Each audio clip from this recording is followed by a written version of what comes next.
And Apple's high-tech gadgets also have a little bit of a dark side. Back in April, we learned iPhones and iPads were tracking their users' locations and storing that data. Apple chalked it up to an attempt to gather information on cell phone towers and Wi-Fi hotspots. The company also promised to only keep that data for 7 days.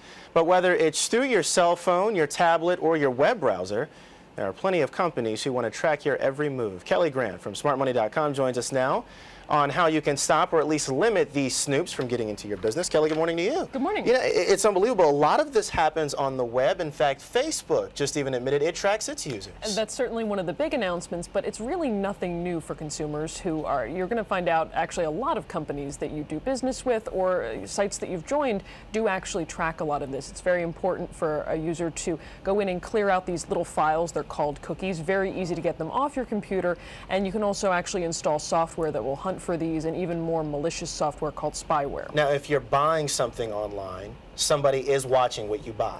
They are, and especially if you were joining a loyalty club program or even if you're a part of the email newsletter, certainly they're paying close attention to how often you shop, what you buy, whether you put things in your cart and then leave it, and oftentimes that can dictate what sales you're offered, what coupons you're offered. So for a consumer, that could be great. You might be getting better deals than everyone else. Could it work against you, though? Could also mean you're getting the worst ones. Right. So if you're really not sure, best thing to do before you check out at any point is to go Google the name of the store and code, and oftentimes you'll get these great coupon sites. You can figure out if somebody else got something better. I think this is the one that may bother a lot of people. Several phone apps and operating systems know exactly where you are. Of course, location, big one. Yeah.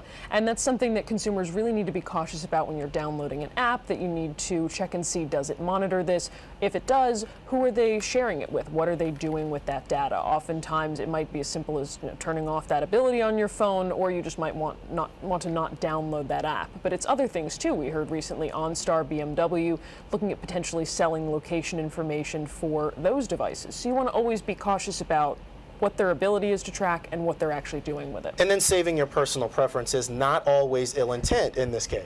No, this is kind of a fun one that we stumbled upon recently, realizing that more hotels, restaurants, even airlines are monitoring things like, did you have ice in your water the last time you came in? What sort of wine do you like? Are the pillows too soft for you in the hotel room? And it's something that might be used to help have you a better experience there. It's not really that they're trying to sell you anything on the spot, but they want you to come back. You know, the whole thing of buying something, using it once, and then taking it back, that may not work very much anymore because stores are tracking your returns, not just the return, but how often you're returning it. Yep, they want to know how often you're returning, whether you have a receipt, how much you're returning, and this is something that people should really be paying attention to as we go into the holiday season. It's something that we're seeing more often because organized retail theft is rising, that stores are really being very cautious about taking those returns, and they might ask for your driver's license or other information if you're making a big return or one without a receipt. So pay attention, and if you're the sort of person who doesn't actually save your receipts, be prepared for a no. There we go. It's one of those good news, bad news scenarios, which each one of these it seems like. It is. All right, Kelli Grant from smartmoney.com. Kelli, thank you so much. Appreciate it. Thank you.